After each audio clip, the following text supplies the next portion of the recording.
Assalamualaikum warahmatullahi wabarakatuh. Hari ini saya akan menjelaskan materi tentang kinetika kimia.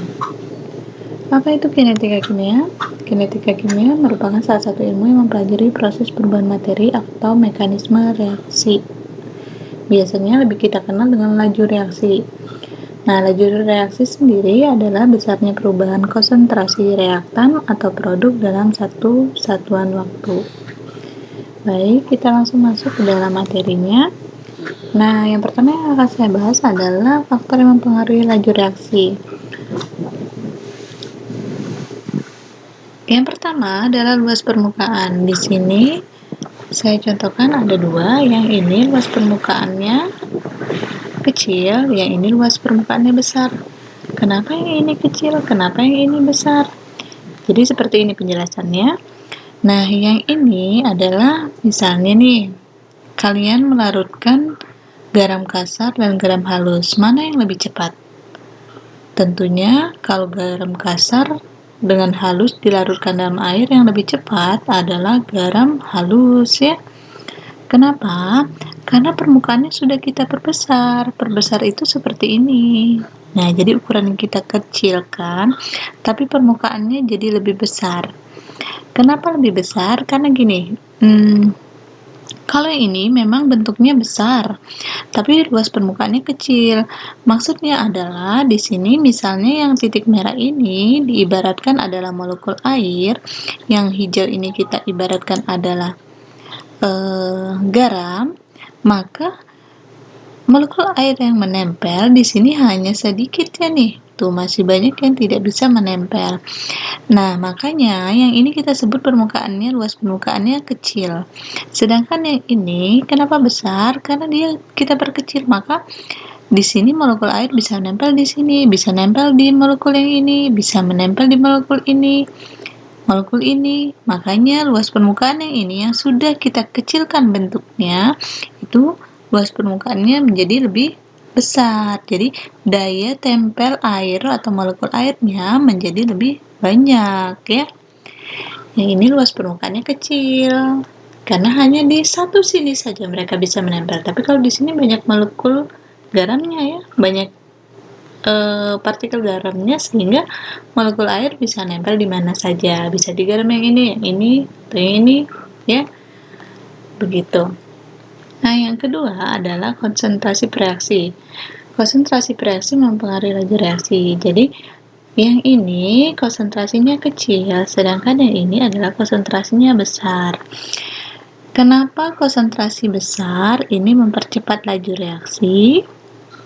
Karena kalau semakin padat, ini semakin besar kemungkinan untuk tumbukan atau tabrakan antar partikel nih. Ini ketemu ini semakin besar peluangnya. Jadi semakin mudah untuk terjadinya tumbukan, maka lajunya akan semakin cepat ya. Kalau yang ini semakin kecil kemungkinan untuk tumbukan atau tabrakan antar partikelnya ya, seperti ini. Berikutnya adalah suhu. Nah, kalau suhu panas dengan suhu dingin, misalnya melarutkan gula di air panas, gula di air dingin, mana yang lebih cepat? Tentunya gula yang di air panas ya, karena kalau dia panas nih, suhunya tinggi, partikelnya lebih cepat untuk bergerak. Kalau lebih cepat bergerak tadi, lebih memungkinkan untuk terjadinya tumbukan, makanya dia lebih cepat bereaksi, lajunya jadi lebih cepat. Sedangkan kalau dingin, partikelnya, gerakan partikel lambat ya, makanya nanti ini ketemu ini jadinya lebih lambat, makanya tadi tumbukan jadi lebih sedikit ya, begitu. Kemudian yang keempat adalah katalis. Katalis itu menurunkan energi aktivasi. Semakin ini energi aktivasi dengan katalis, yang ini energi aktivasi tanpa katalis. Jadi Kalau kita melarutkan sesuatu, kita hanya perlu energi sebesar ini, sedangkan kalau tanpa katalis kita perlu energi yang lebih besar. Makanya kalau kita dengan katalis, dia lebih cepat karena untuk mencapai energi yang rendah ini lebih cepat dibandingkan yang ini, ya.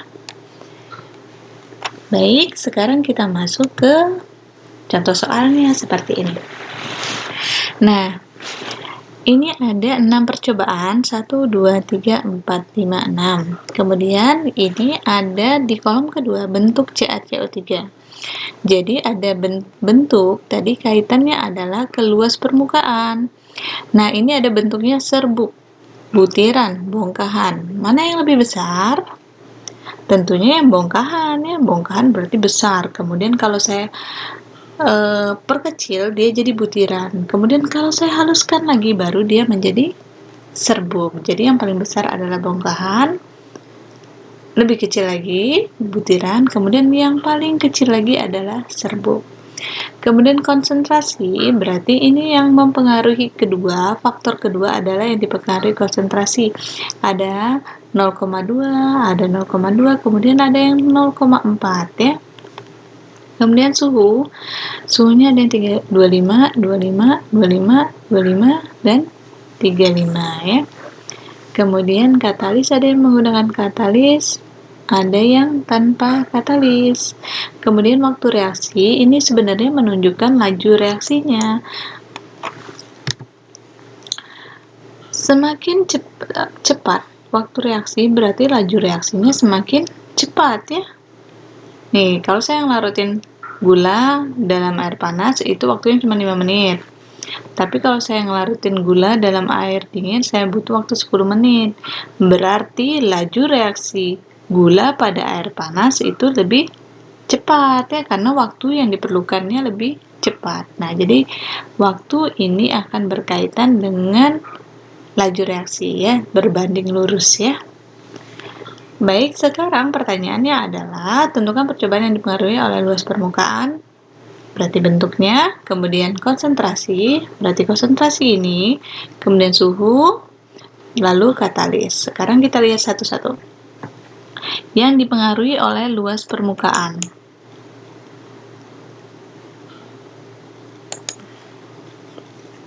Yang pertama bentuknya serbuk, nih, butiran, bongkahan. Saya coba bandingkan nomor 1 dan 3. 1 dan 3, yang pertama itu serbuk, yang kedua itu bongkahan.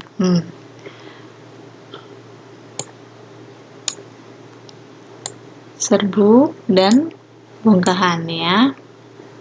Kemudian konsentrasinya sama, ya. Nih, 0,2, 0,2. Suhunya juga sama, 25, 25. Menggunakan katalis, sama-sama menggunakan katalis. Waktunya lebih cepat yang mana?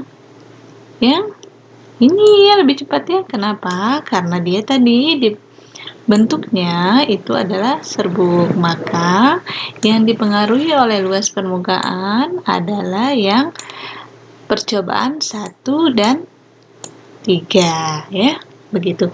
Jadi kalian adalah membandingkan, misalnya kalau luas permukaan yang kalian lihat adalah yang berbeda hanya bentuknya, konsentrasi, suhu, katalis, itu semuanya harus sama, ya. Kemudian nanti kita bandingkan mana yang lebih cepat, ya. Baik, yang berikutnya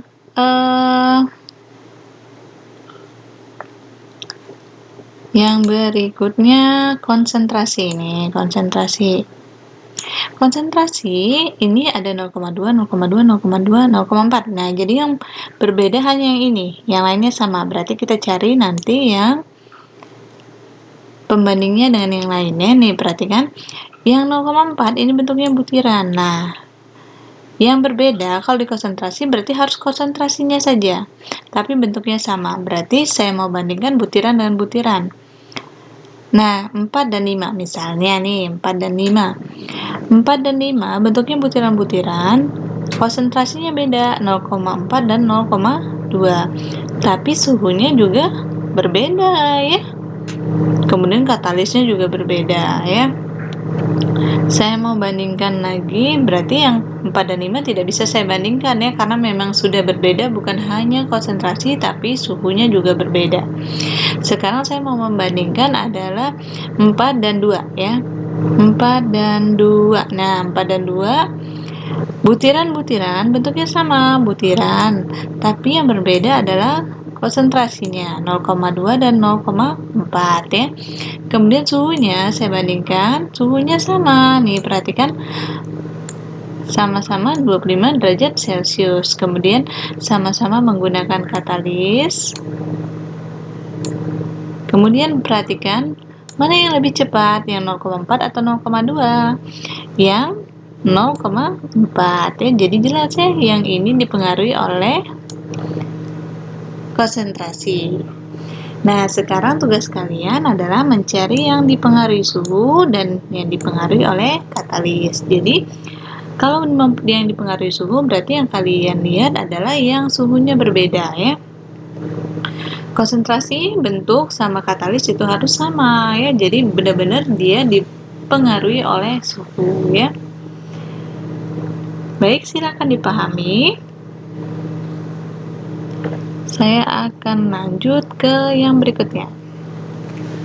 Nah, sekarang persamaan laju reaksi. Jadi, misalnya saya punya reaksi MAD. Nah, untuk persamaan laju reaksi, ini misalnya saya punya reaksi MA ditambah NB menjadi PJ plus QD. MNPQ ini M, NPQ ini merupakan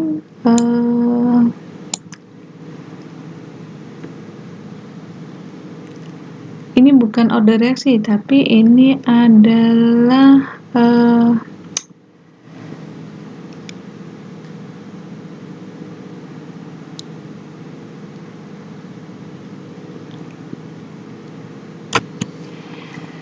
ini adalah koefisien reaksi.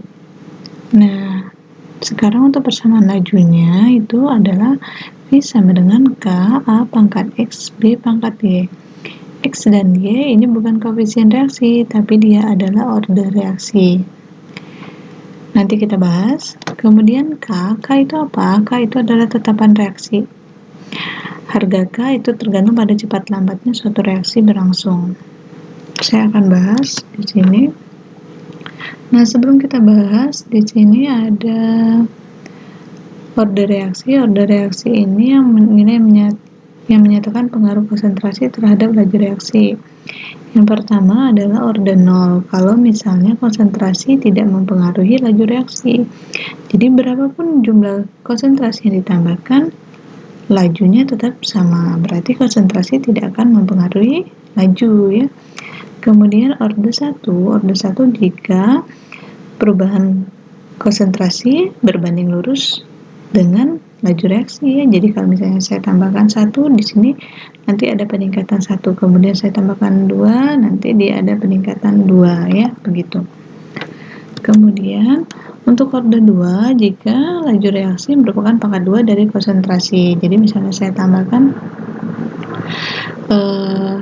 2, konsentrasinya 2, berarti nanti kecepatannya menjadi 2 kali lipat ya, misalnya menjadi 4 ya, seperti itu. Nah, sekarang bagaimana cara menentukan persamaan reaksi? Berikut ini adalah data percobaan dengan reaksi. Misalnya saya punya reaksi P2 ditambah 2Q menjadi 2PQ ya. Nah, perhatikan kolom tabelnya di sini ya. P awal atau konsentrasi awal itu ini ada 3, berarti percobaan 1, percobaan 2, percobaan 3 ya. Konsentrasi awalnya 0,1, Q 0,1, kemudian lajunya 2M, ini adalah bukan meter per detik tapi molar per detik. Kemudian yang ini juga 0,1, 0,2, 8 molar per detik, kemudian 0,2, 0,2 ini kemudian 16 molar per detik. Sekarang yang ditanya adalah order reaksi P2. Nah, caranya adalah kalian lihat di sini kalau mau mencari P, lihat yang nilai Q yang sama. Kenapa harus Q yang sama? Karena nanti kalau Q sama, berarti nanti nilai Q ini bisa habis atau nilainya bisa menjadi 1 ya. Jadi misalnya nih, untuk cari P berarti Q yang sama yang mana? Yang nomor ini ya. Nih, yang ini dan ini ya. 2 dan 3 ya. Nah, saya masuk ke penyelesaian. Nih, order reaksi P nih. Berarti nanti cari Q yang sama. Q yang sama itu yang 2 dan 3. Nih. Jadi nanti P3 per P2 ini boleh dibalik. Boleh 2 per 3, terserah ya. Kemudian yang ini juga harusnya sama, berarti 3 dan 2, kemudian laju reaksinya juga 3 per 2 ya. Reaksi ketiga dibagi reaksi kedua. Ini pangkat X, order X, kemudian yang ini pangkat Y. Masuk nilainya, nah nilainya saya masukkan, di sini 0,1, 0,1. Nah ini, kenapa cari Q yang sama? Karena ini nanti kayak seperti ini. Ini 0,2, 0,2, maka nilainya akan menjadi 1 ya. Maka nanti yang kita dapat adalah nilai ini dan membandingkan nilai ini dan nilai ini. Makanya kita harus mencari ini yang sama ya. Ini 0,2 per 0,1 itu 2, ini 1. Kemudian 16 per 8 itu 2. Nah, X ininya harus sama nih pembandingnya, kalau 2 dengan 2, kalau 4 dengan 4. Kemudian X sama dengan ini 2, berarti 2 pangkat 1 ya. Maka X yang kita ambil adalah yang ini, nilai pangkatnya. X sama dengan 1 ya. Seperti itu. Nah, saya balik lagi ke soal. Nah, gimana caranya kalau kita mau menentukan yang Q? Tadi kita menentukan P, sekarang kita mau menentukan Q. Q berarti yang kita harus cari adalah P yang sama, berarti nilai yang ini dan ini ya. Berarti 1 dan 2.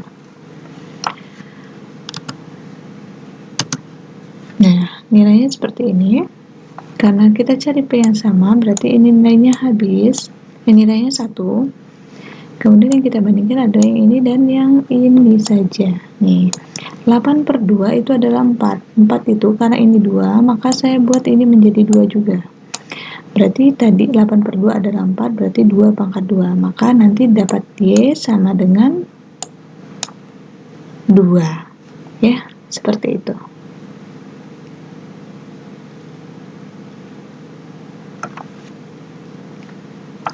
Jadi misalnya kalau ini 16 per 2 berarti 8. Berarti nanti 2 pangkat 3 ya. Seperti itu. Jadi disamakan dengan yang sebelahnya supaya nanti dapat pangkat yang sama ya.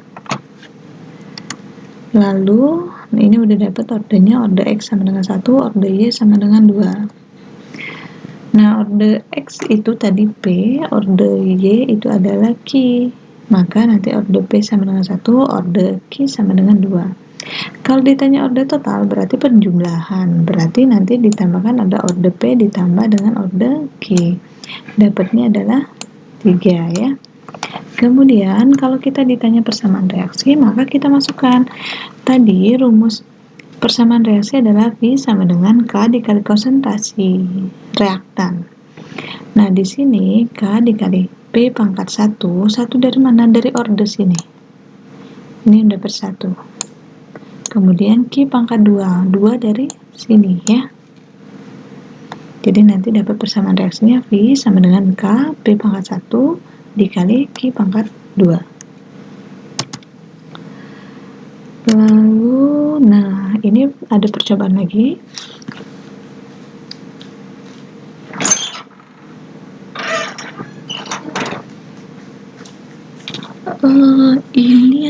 Ini ada 3 percobaan, konsentrasi A dan B.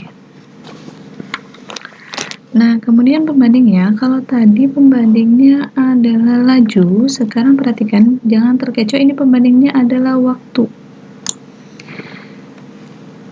bukan laju. Nah, nanti akan saya bahas di penyelesaian. Sekarang kita tentukan order reaksi A dan B. Kalau mencari order A berarti cari B yang sama. B yang sama adalah yang ini ya. Nih. Kalau sekarang kita cari B, berarti kita cari A yang sama. Ini kalau kita cari A, kemudian kalau kita cari B, berarti kita cari A yang sama.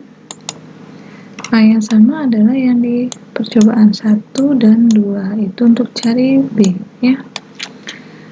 Nah, pertama saya mau cari B dulu, berarti saya membandingkan percobaan 1 dan 2.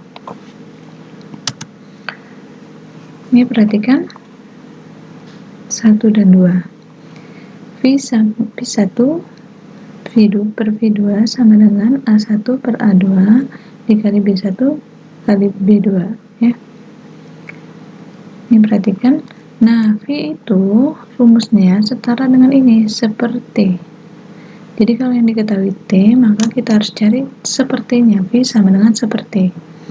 V1 berarti seperti 1, V2 berarti seperti 2. A1 per A2, B1 per B2.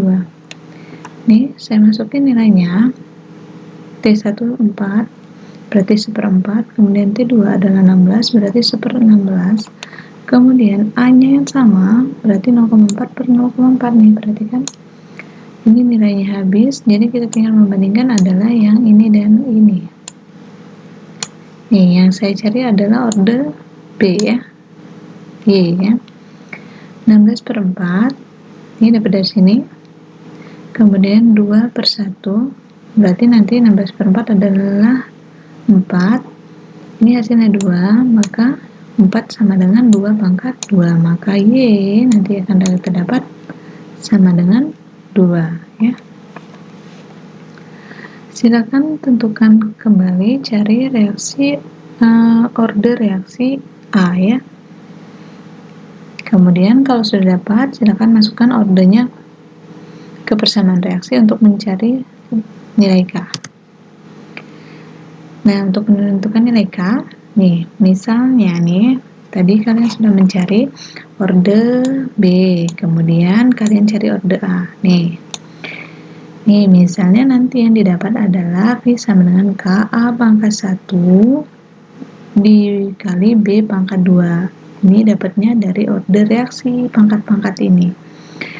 Kemudian untuk menentukan nilai K, tadi caranya ambil salah satu data percobaan. Misalnya yang mau saya ambil adalah data nomor 3.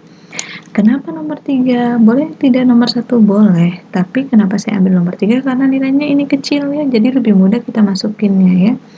Kalau ini kan besar nih. Kalau ini 0,1, 0,2 dan 0,1. Kalau ada 0,1 dengan 0,1 lebih mudah lagi ya. Nah, yang saya mau masukkan adalah nomor 3. Nomor 3, data yang dimasukkan adalah ini. Nih, persamaan laju reaksinya tadi. Nih, cari dulu berarti kalian A-nya. Order A-nya berapa? Nih, misalnya udah ketemu seperti ini. Kemudian V tadi itu setara dengan seperti. Yang kita tahu adalah nilai T, maka kita harus masukkan V sama dengan seperti. Maka seperti sama dengan K A pangkat 1 B pangkat 2. Yang mau saya masukkan adalah data nomor 3, maka T-nya adalah 32 nih. K sama dengan 0,2 di sini 0,2. Kemudian dikali B, B-nya 0,1 pangkat 2. Nanti dapat nilai K sama dengan 1 per 64 kali 10 pangkat min 3. Kemudian nanti dapat K 0,015 kali 10 pangkat 3. Seperti itu. Nah, kalau kalian masukin data nomor 1 atau 2, nilainya akan sama ya. Jadi silakan terserah kalian mau masukin yang mana, yang penting konsisten. Jadi kalau mau masukin nomor 1, ya pakai data semuanya nomor 1. Jangan dicampur-campur ya antara nomor 1, nomor 2, nomor 2 dengan 3 ya. Seperti itu. Kemudian latihan. Nah, ini silakan kalian kerjakan. Nih, di sini silakan tentukan nilai ini ya. nilai persamaan laju reaksi, kemudian nilai K ya. Nah, lajunya ini, nih, tadi kalau tadi T, sekarang laju, berarti kita tidak perlu pakai seperti lagi, tapi langsung saja V sama dengan konsentrasi dikali konsentrasi yang reaktan ya.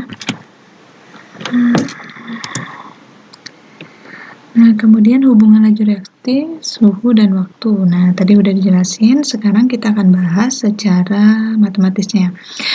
Nah, jika suhu dinaikkan, maka laju akan semakin cepat dan waktu yang diperlukan akan semakin kecil atau sedikit. Nah, Vt sama dengan V0. Vt-nya apa? Itu laju akhir, V0 adalah laju awal. Delta V apa? Kenaikan laju sebesar N kali, kemudian ini pangkat T akhir min T awal. T itu adalah suhu akhir dan suhu awal, kemudian delta T itu adalah setiap kenaikan suhu. Kemudian jika kita mau mencari waktu, maka kita T sama dengan T0 waktu awal per delta V, T akhir min T awal, kemudian per delta T. Baik, kita masuk langsung ke contoh soal di sini. Misalnya reaksi berlangsung 3 kali lebih cepat dari semula tiap kenaikan 20 derajat Celcius. Nah, ini perhatikan, tiap kenaikan 20 derajat Celcius ini kita anggap adalah setiap kenaikan, berarti ini adalah delta T. Kemudian berlangsung 3 kali lebih cepat, berarti ini delta V-nya. Kemudian jika pada suhu 30 derajat Celcius, ini suhu awal, berlangsung selama 3 menit, nih, T awal. Kemudian kalau 70 derajat Celcius yang ditanya akan berlangsung berapa lama? Ini berarti T akhirnya ya. Ini T0, berarti ini T ya. Berarti yang ditanya adalah T waktu ya. Nah, untuk penyelesaiannya seperti ini. Nih perhatikan.